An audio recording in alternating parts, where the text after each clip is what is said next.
À la sortie de l'aéroport d'Addis Abeba, comment soupçonner, en voyant ce panneau, que l'Éthiopie vit l'une des plus graves famines de toute son histoire. Ici, le mobilier urbain s'est mis à l'heure de l'idéologie officielle. Ces arcs de triomphe sont les vestiges des cérémonies de septembre dernier. Au moment où des rumeurs de famine couraient dans la capitale, la révolution éthiopienne a elle-même son 10e anniversaire.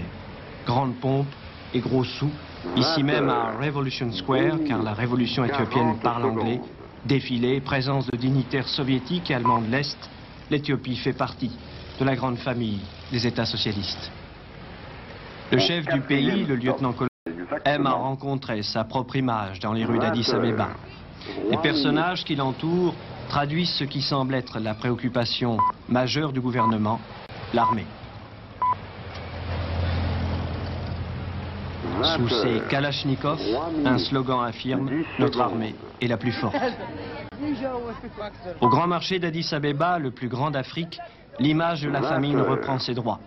Beaucoup d'enfants ont récupéré des boîtes, des sacs de l'aide alimentaire internationale. Selon certains, qualifiée d'ennemie du régime par les autorités éthiopiennes, cette aide alimentaire serait en partie détournée, aisément, au profit de l'armée.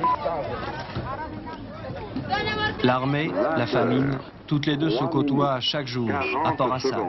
Il n'est pas rare de voir les bateaux qui transportent l'aide alimentaire attendre au large, car parfois la priorité est donnée aux navires qui transportent des armes.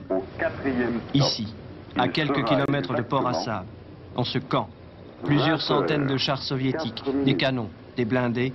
Au pays de la faim, l'effort de guerre contre les provinces rebelles de l'Érythrée et du Tigré coûte 500 000 $ par jour.